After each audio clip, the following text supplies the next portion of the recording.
മാം childhood ഭയങ്കര ആക്റ്റീവായിട്ടുള്ളൊരു കുട്ടി, ഡ്രാമയിലും ഉണ്ട്, ഡാൻസിലും ഉണ്ട്. അക്കാഡമിക്സിൽ എങ്ങനെയായിരുന്നു? നല്ലതായിരുന്നു. ഫ്രണ്ട് ബെഞ്ചർ ആയിരുന്നു.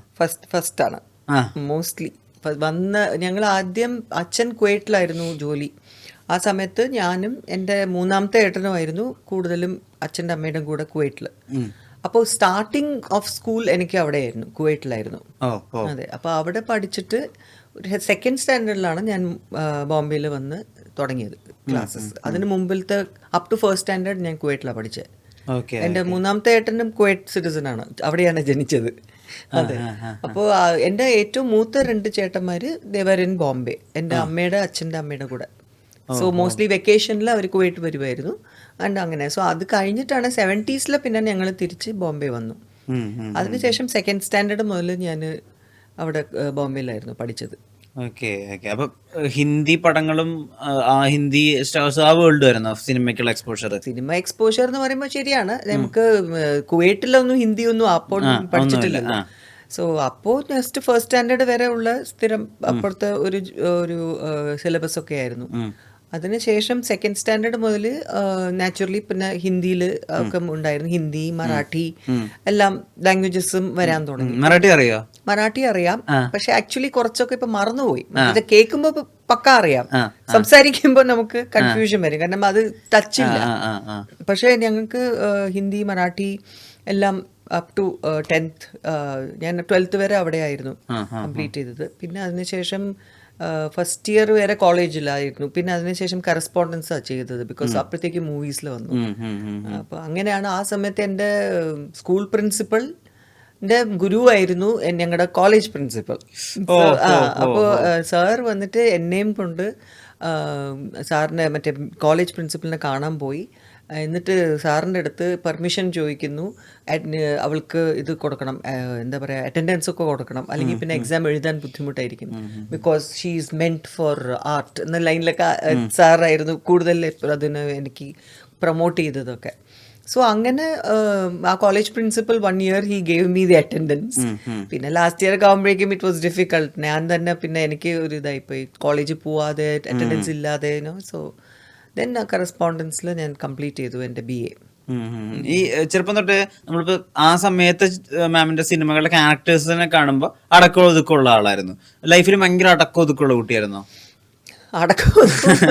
ഞാൻ ഭയങ്കര എന്താ പറയാ, ഹൈപ്പറോ അങ്ങനെയൊന്നും പറയാൻ പറ്റില്ല, തൊട്ടാവാടിയായിരുന്നു. ഈ 3 ചേട്ടന്മാര് എപ്പോഴും ഇങ്ങനെ ടീസ് ചെയ്തുകൊണ്ടും എന്തും ചെയ്തുകൊണ്ടിരിക്കുമ്പോ തൊട്ടത്തിനും അമ്മേന്ന് പറഞ്ഞിട്ട് കരയുന്ന ടൈപ്പായിരുന്നു. എല്ലാവരുടെ അടുത്തുനിന്നും വളരെയധികം സ്നേഹം കിട്ടിയ ഒരു ആളായിരുന്നു ഞാൻ. ചില 3 ഏട്ടന്മാര്. ഇതില് ഏതേട്ടനാ നമ്മുടെ സുരേഷ് കൃഷ്ണ? രണ്ടാമത്തെ ഏട്ടൻ. ഏറ്റവും മൂത്ത ഏട്ടൻ ശ്രീറാം, രണ്ടാമത്തെ ഏട്ടൻ സുരേഷ്, മൂന്നാമത്തെ ഏട്ടൻ കാലിഫോർണിയയിലാണ്, ചേട്ടൻ സതീഷ്, പിന്നെ ഞാൻ ശാന്തി. എല്ലാവരും S ആണ്, SK. ഏറ്റവും ചെറിയ ഒരൊറ്റ അനിയത്തിയും എല്ലാവരും ഉള്ളി എന്താ പറയാ യങ്ങസ്റ്റ് ആണ് എന്നാണെങ്കിൽ പോലും ആ ഒരു ഫ്രീഡവും ആ ഒരു സ്നേഹവും എനിക്ക് എൻ്റെ ഫാമിലിയിൽ നിന്ന് വളരെയധികം കിട്ടിയിട്ടുണ്ട്.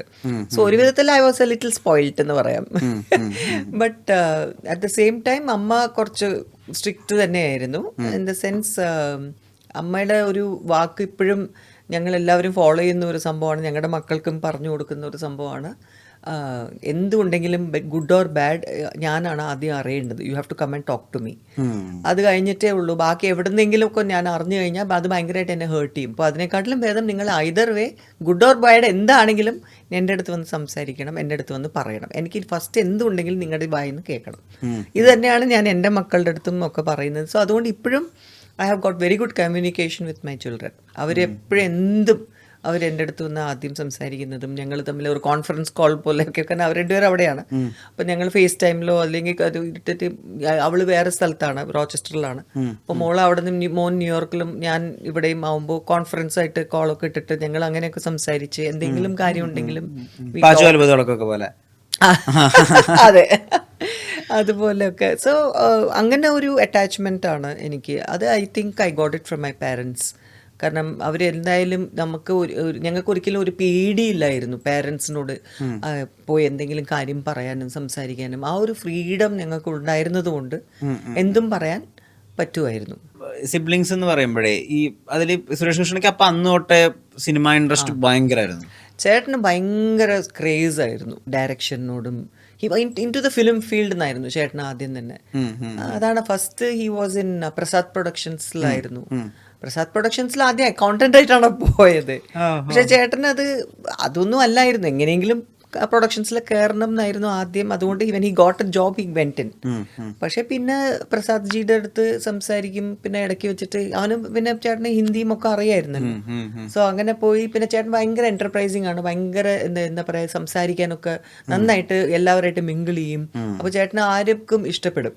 അപ്പോൾ ആ രീതിയിൽ ചേട്ടനാണ് ആദ്യം പ്രസാദ് ജിയുടെ അടുത്ത് പിന്നെ വർക്ക് ചെയ്യാൻ തുടങ്ങിയതും. അത് കഴിഞ്ഞിട്ടാണ് കെ ബാലചന്ദ്ര സാറിന്റെ കെ ഏക് ദൂജെ കെ ലിയെ അവർക്ക് തമിഴും ഹിന്ദിയും അറിയാവുന്ന ആരെങ്കിലും ഉണ്ടോ എന്ന് പ്രസാദ് ജിയുടെ അടുത്ത് ചോദിച്ചപ്പോൾ സുരേഷിന് റെക്കമെൻഡ് ചെയ്തു. അങ്ങനെയാണ് കെ ബി സാറിന്റെ അടുത്ത് എൻ്റെ ചേട്ടൻ കയറുന്നത്. അതിനുശേഷം പിന്നെ കെ വി സാർ പറഞ്ഞു എനിക്ക് സുരേഷിനെ വിട്ട് വേറെ കളിയില്ല, സുരേഷ് എൻ്റെ കൂടെ വന്നാൽ മതി എന്ന്. അപ്പോൾ അങ്ങനെയാണ് പ്രസാദ് പ്രൊഡക്ഷൻസ് വിട്ടിട്ട് ചേട്ടൻ അസിസ്റ്റന്റ് ആയിട്ട് കെ ബി സാറിൻ്റെ കൂടെ പോകുന്നത്. അങ്ങനെ അസിസ്റ്റന്റ് ആയിട്ട് നിന്ന് പിന്നെ കുറേ പടങ്ങൾ കെ ബി സാറിൻ്റെ കൂടെ വർക്ക് ചെയ്തു. അത് പിന്നെ ഒരു സുപ്രഭാതത്തിലാണ് പെട്ടെന്ന് ചേട്ടനെ വിളിച്ചിട്ട് പറയുന്നു നീ അണ്ണാമലൈ ചെയ്യുന്നു. അങ്ങനെ തന്നെയാണ് പറഞ്ഞത് ചേട്ടൻ്റെ അടുത്ത്. അങ്ങനെയാണ് ചേട്ടൻ ഫസ്റ്റ് ഡയറക്ഷൻ തുടങ്ങുന്നത് അണ്ണാമലൈ. ആ സമയത്ത് മറ്റേ കമൽഹാസന്റെ ഒരു ഓട്ടോഗ്രാഫ് ഒക്കെ വാങ്ങിക്കാൻ വേണ്ടിട്ട് ചാനലിൽ കൊടുത്തു വിട്ടു. അതെ അതെ അതെ അതെ, ഞാൻ ഭയങ്കര ഫാനാണ് കമൽ സാറിന്റെ. അപ്പോ അതെ അതെ ശരിക്കും. അപ്പോൾ അതുകൊണ്ട് ചേട്ടൻ ഏക് ദൂജെ കെ ലിയൊക്കെ വർക്ക് ചെയ്യുമ്പോൾ എനിക്ക് അപ്പോൾ നമുക്ക് ഈ സെൽഫി എടുക്കലും അല്ല അങ്ങനെയൊന്നും പറ്റില്ല. അപ്പൊ ചേട്ടൻ വിശാഖപട്ടണത്തിലൊക്കെ ഷൂട്ടിലായിരുന്നു, ഞാൻ ബോംബെയിലാണല്ലോ. അപ്പോൾ ഞാൻ ചേട്ടൻ്റെ അടുത്ത് ഓൾറെഡി ഇവിടുന്ന് പോകുമ്പോഴേ പറഞ്ഞു, അയ്യോ എനിക്ക് കമൽ സാറിൻ്റെ കൂടെ ഫോട്ടോ എടുക്കണമായിരുന്നു, പക്ഷെ എന്ത് ചെയ്യാൻ പറ്റും, ഒരു ഓട്ടോഗ്രാഫെങ്കിലും എനിക്ക് മേടിച്ച് തരുമെന്ന്. അപ്പോൾ അങ്ങനെ ചേട്ടൻ പോയിട്ട് അങ്ങനെ ഒരു കമൽ സാറിൻ്റെ ഒരു ഫോട്ടോ എടുത്തിട്ട് അതിൻ്റെ ബാക്കിൽ എനിക്ക് വേണ്ടി സ്പെഷ്യലായിട്ട് എഴുതി എനിക്ക് കൊണ്ട് തന്നു. സോ അതും എനിക്കൊരു വലിയ സംഭവം, നിധി കിട്ടിയതുപോലെ. കുറേ കാലം കയ്യിലുണ്ടായിരുന്നു. ഇപ്പോഴും ഉണ്ട്, പക്ഷെ എവിടെ നോക്കണം. I sure I have not given it away or അങ്ങനെ എവിടെയും പോയിട്ടൊന്നുമില്ല. ഐ നോ എനിക്ക് എൻ്റെ ഒരു ഓറഞ്ച് കളറിലുള്ള ഒരു ഓട്ടോഗ്രാഫ് ബുക്കായിരുന്നു. ആ ഓട്ടോഗ്രാഫ് ബുക്കിൻ്റെ അകത്ത് ഫസ്റ്റ് ഫോട്ടോ ഞാൻ വെച്ചിരിക്കുന്നത് തന്നെ കമൽ സാറിൻ്റെ ഫോട്ടോ ആയിരുന്നു. എന്നിട്ട് അങ്ങനെയാണ്. അപ്പോൾ എന്നിട്ട് പിന്നെ ഞാൻ തമിഴ് പടത്തിൽ വർക്ക് ചെയ്യുന്ന സമയത്ത് സിംല സ്പെഷ്യൽ എന്ന പടത്തിലായിരുന്നു ഞാൻ കമൽ സാറിൻ്റെ കൂടെ വർക്ക് ചെയ്യുന്നത്. അപ്പോൾ എനിക്കൊക്കെ കൈയൊക്കെ വിറക്കിയായിരുന്നു, കൈയൊക്കെ നനഞ്ഞിട്ട് ടെൻഷൻ അടിച്ചിട്ടൊക്കെ. എനിക്ക് അതേവരെ എനിക്ക് ഒരു പടത്തിൽ അഭിനയിക്കുമ്പോഴും ഒരു ടെൻഷൻ എന്ന് പറയാനില്ല. പക്ഷേ കമൽ സാറിന്റെ മുമ്പിൽ വരുമ്പോൾ തന്നെ നമുക്ക് ഭയങ്കര ടെൻഷനായിരുന്നു. ബട്ട് ഹി വാസ് വെരി എന്താ പറയുക ഹെൽപ്ഫുൾ ആയിരുന്നു, നമുക്ക് പറഞ്ഞു തരുന്നതും യുനോ. സോ അങ്ങനെ ആ വർക്ക് എക്സ്പീരിയൻസ് കമൽ സാറിന്റെ കൂടെ it was an amazing experience. മലയാളത്തിൽ തന്നെയാണോ സംസാരിച്ചിരുന്നത്?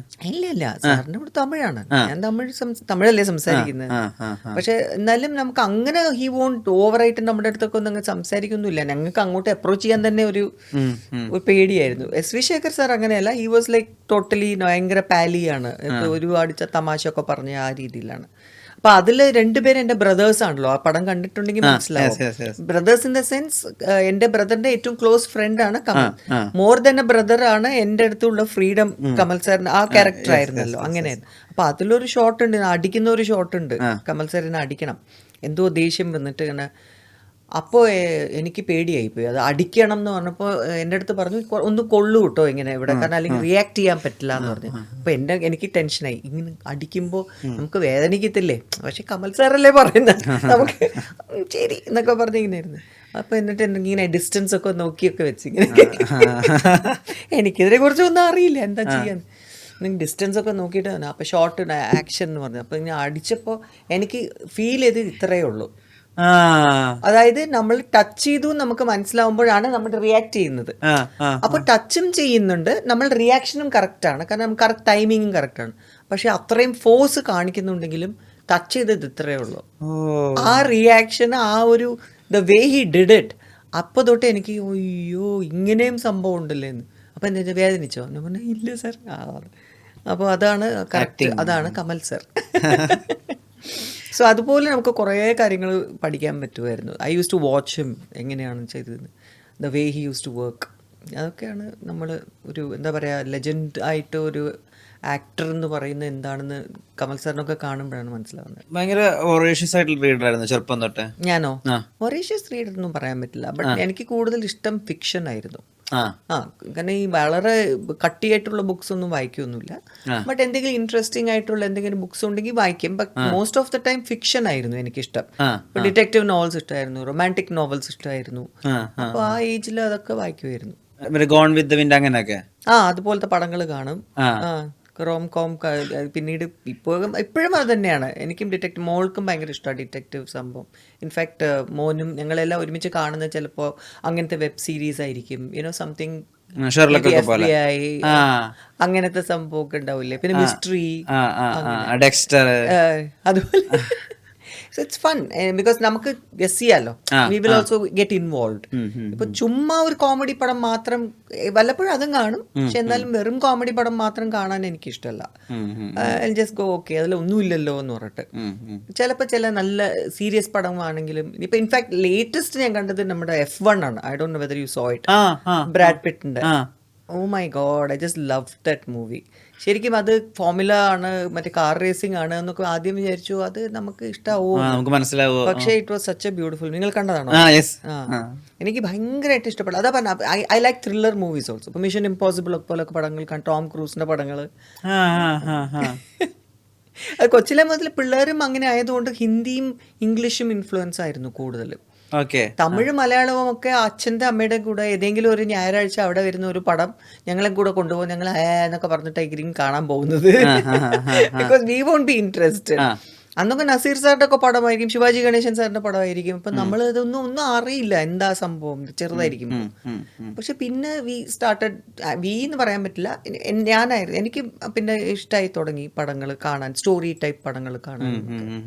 സോ അങ്ങനെയാണ് മലയാളം തമിഴ് ഇൻഫ്ലുവൻസ് വന്നത്. ഈ സുരേഷ് കൃഷ്ണ ഇവിടെ അണ്ണാമല ചെയ്യുന്നു, ഭാഷ ചെയ്യുന്നു, സെൻസേഷൻ ആവുന്നു ഇന്ത്യ മൊത്തം. ആ സമയത്ത് എങ്ങനെയായിരുന്നു നിങ്ങളെ കമ്മ്യൂണിക്കേഷൻ? എന്തൊക്കെയാ സംസാരിച്ചിരുന്നത്? ഞാനും ചേട്ടനോ? ചേട്ടൻ്റെ ദുനിയാല് ബിസിയാണ്. കാരണം ചേട്ടൻ ഭയങ്കര ബിസി ആയിരുന്നു. ഞാൻ എൻ്റെ മലയാള സിനിമയിലായിരുന്നു കൂടുതൽ ആ സമയത്ത്. So I was busy with my work.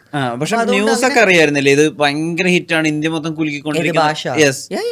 ഞാൻ ഇന്നും കുത്തിയിരുന്ന് കാണും. എൻ്റെ മക്കൾക്കും ഭയങ്കര ഇഷ്ടമാണ്, എൻ്റെ മോൻ എസ്പെഷ്യലി.